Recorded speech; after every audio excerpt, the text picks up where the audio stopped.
G'day folks, it's Rob here, and today we're going to have a bit of a Q&A. It's going to be January 2022 Aquaponics Q&A, just answering a couple of questions that I've seen under videos recently and also on our community tab over on YouTube. So before we get started, I'm going to toss in some feed for these fellas and hopefully not get too wet in the process. So these guys tend to splash a bit and get a bit rowdy when feeding. So I'll let them knock that off and then we'll hook into these questions. So I think these fish have almost finished their feeding, so we should be right to go now. Won't get splashed, hopefully.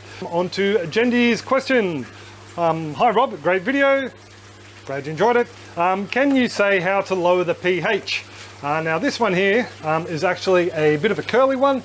And I hope you guys can appreciate that everyone's water source around the world is going to be different. Please note, before we get cracking, do not add acid directly into your fish tank or in your existing aquaponics system if there are fish in there. The reason being is while fish can tolerate a small jump in pH, when the pH lowers radically, very quickly, it can actually do them a lot of damage. What I would recommend you do is only treat the top-up water that you will be adding into the system. Now, if you are trying to lower the pH of the water of an existing aquaponic system, it's a little bit hard to give definite amounts, as I hope you can understand. Not only will your system volume sizes all differ, but also to the alkalinity of the water involved within your system and also the water you'll be adding in.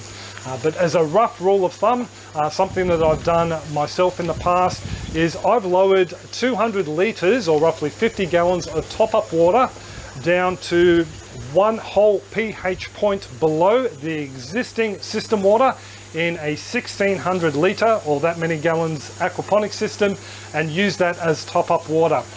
It's slowly added in, so there is no dramatic drop in pH in the system. And I personally would add that into the sump tank itself, as I know it's not going to do any damage to the fish. But if you are very concerned, what you can do is add that into the furthest point away from where the fish are, say into the inlet, into a grow bed, let it filter through the grow bed, then back into the sump tank or in the fish tank, depending on how you have it set up.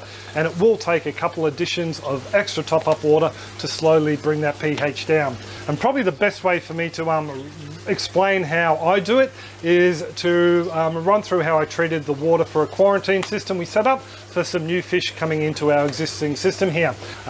What I have on the go here as an example is a 200 litre drum or 50 gallon barrel, and the water out of the tap at that point in time was coming out at 8.1 to 8.4 pH from memory. Now what you'll find is when you add in any acid, and by the way I pretty much will recommend you use phosphoric or hydrochloric if you can't get your hands on some phosphoric to lower the pH. What you'll find is when you add the acid in, the pH of the water will drop dramatically. From memory, ours drop down to the low 4s, and then after a while, after the acid consumes some of the alkalinity or the carbonates within that water, the pH will rise back up again. So I have seen people panic. They add in a cap full of phosphoric acid, see the pH just plummet, and then think that they've added far too much. Don't stress, wait around about 6 to 12 hours, test again, and you'll find that the pH will slowly climb back up to a little bit below where it was to begin with. And if you do want to reduce it further, then you add just a fraction of the original amount in, just in small increments, and try and get it down to the level that you want it. I think for our system at the time, I was looking at around about 6.5 to 6.8, which is roughly where I run our existing system at anyway.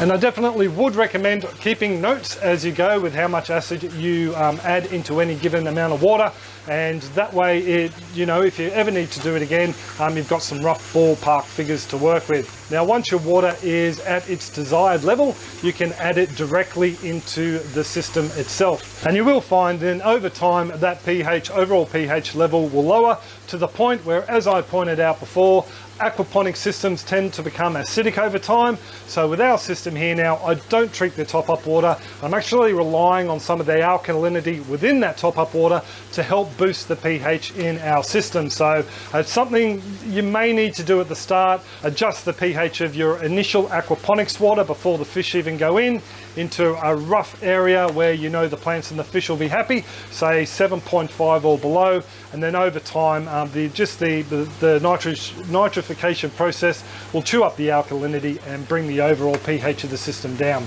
So I do hope that has helped you out, Jendi. Just before we get back into the questions, folks, I just wanted to remind you folks that have bought our Backyard Aquaponics Beginner's Guide, thank you very much by the way, that you can ask me questions directly through the app, and I will get back to you in a much more timely fashion than I get to answer these questions in the comments section here on YouTube.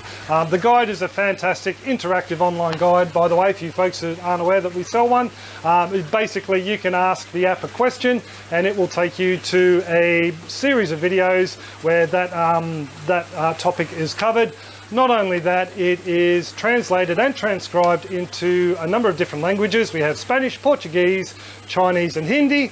So check that out if you're interested in learning about basic aquaponics, components in the system, how to cycle a system, run a system and all that jazz. So yeah, thank you very much to everyone again who has purchased one of the guides, and we'll get back into the questions now. So Siska, after some very kind words, has asked, I was wondering if you could consider showing in detail how you plumb the extra pump you have into your radial flow filter settler. So you can pump it, that's the waste from the settler, out to the dirt garden. So Siska, not a problem at all. I've actually got this covered in another video, and rather than send you just over there, what I thought I'd do is just splice it in here, just to give you a closer look at not only how the plumbing's set up, but also how we've attached the pump so we can pump it out into the veggie patch, or in our case now, the mineralization tank that we use to process the solids to add back into the system. Down the bottom there, I have a funky little drain fitting that has been made up from a floor drain flange and a 40mm to 25mm or 1.5 to inch reducer coupling.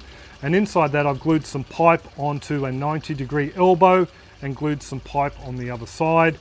In the base of the flange I've added a couple of 316 stainless steel bolts, and they'll prevent the drain from suctioning to the floor of the settler. And then I have a little rubber cuff and a couple of 316 stainless steel hose clamps. So the reason I'm using the rubber cuff to connect the drain fitting to the outlet there is I want it to act as a bit of a spring. The reason being is I've made the drain attachment sit a little bit taller than the exit hole on the outside of the settler, and that cuff will help push it down onto the base, just creating a better drag when I connect the pump to it and want to remove the solids out to the patch. Now, just quickly with the height of the hole here, what I've allowed for is enough height so I can connect my pump when it comes time to clean out the system. As I mentioned, that little fitting is pressed down to the base. I whack on my hose here, open the valve, turn on the pump, and that draws a load of solids out from the bottom. Give the solids a bit of a stir, of course, and it takes them out to, I've got some garden beds down the back and a lime tree that I like to feed up with it. Now I could just plug a hose in there and let it drain out to the lawn or the garden beds down the back via gravity, but you won't have as much suction pulling those solids out from the base of the settler itself. Another thing you can do is have this set up a little bit higher and have this coming out with a 90-degree into a bucket, and then you can just take that bucket to wherever you want to use the waste around the yard, or maybe pop it into a mineralization tank. The reason I like the pump, it's just that efficient at removing all the solids that I just think it's the way to go. Plus, you're not flushing a lot of fresh water in here, trying to suspend the solids again as you would if you're under gravity, trying to get it out there. It's just something I like to do. You don't need to follow that if you don't want to. So I hope that's helped you out, Siska, and anyone else who is curious. And don't forget, there is that playlist on the radial flow settlers that'll appear up there that gives you a look at what they are, how they work, and also this build in question for our current aquaponics system. And that's also covered in our beginner's guide as well. That's better. I talk too much apparently. On to Clint's question. How often do you clean your media? Well, in this system here, I haven't had to clean it yet. It's been up and running for 2 years, I think now, pretty close to 2 years, if not longer. And I don't see that I'll have to clean it in the 2.5 to 3 years it'll be up and running, mainly because I've got a solids capturing device on here, and I take those solids out, mineralize them offline so I can add the nutrient-rich water back in. In the past though, really depended on how I ran the grow beds in the previous system. There was an occasion once or twice that occurred where I had plants with very large root systems growing in there, and they tend to act as very efficient solids filters, believe it or not. They trap the organic solids and they can build up over time. Oxygen-rich water can't get in there to replace the existing water, and you can end up with anaerobic zones.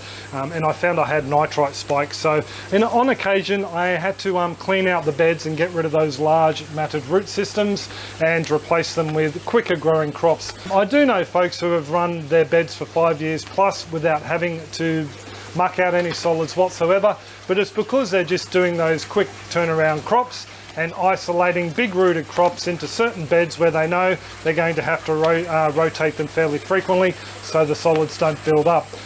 You know, there is also those folks who don't run any solid settlement, which is fine, but in those cases you may have to clean out your beds every year to 2 years, just depending again on the fish load and how much fish food and solids waste is making it through to the beds themselves. So it is one of those, you know, how long is a piece of string sort of questions. But yeah, I do hope that those explanations have helped you out somewhat, mate. So now on to the last question from Co.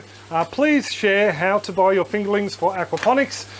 Well, I've been very lucky. The last big batch of fish and a few extras that I got were gifted from local aquaponics folks. Thank you very much, folks. You know who you are, and I really do appreciate that. But the next batch of fish we'll be buying, because my original supplier is closed down, will be from Aussie Fish.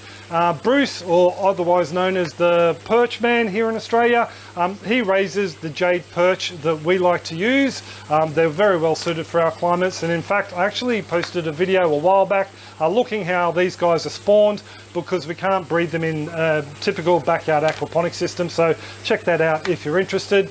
Not only does he do the Jade Perch, but he also does the silver perch and also the sleepy cod and other Australian native fish species. So yeah, check out all that information down in the description below. There are some places he can't send certain species around Australia, but yeah, all that's talked about on his website. And for you folks overseas, Bruce does export worldwide. There are requirements though, obviously. You can't send just 5 fish overseas to you. There are limits. I think there's a 3,000 Australian dollar minimum order. I'm not sure how many fish that works out, plus there's freight costs and other import duties and whatever, depending on where you are. But all that is mentioned on the website below as well. So look into it, but please only serious commercial growers that are looking for large amounts. I know he already ships to around Asia and also to somewhere in America as well. So yeah, that information will be down there. But if Bruce can't help you out, what I do suggest you do is just look at local aquaponics groups if you're on social media sites, or maybe look for local aquaponics, just doing a search in your browser and have your area listed behind it, and hopefully someone in aquaculture will have a hatchery nearby that can service you with some fish that will be great for you. Another good thing about going local is they will be supplying fish that will do well in your climate, in your area. So that's pretty much what I could suggest if Bruce isn't an option for you. By the way, Bruce, hope everything's going well with you. So there you go, folks. I do hope that those answers have helped a few of you folks out. And don't forget that we also do have that aquaponics beginner's guide that you can suss out, and where you can also ask me those questions, and I'll get back to you a lot sooner than I've gotten back to some of these folks here. Links again are down in the description below, and a little button will pop up here at the end.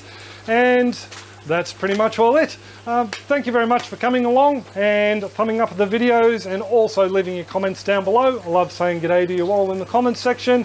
Thank you very much to those folks who have bought our backyard beginners guide, and also those folks who are supporting us over on our YouTube membership platform and our Patreon like Farm Your Own Yard page. Thank you very much for the ongoing support, folks.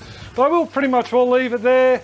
I do hope your aquaponics system and your veggie patch is booming, and I will see you next video. Cheers, folks, and happy growing.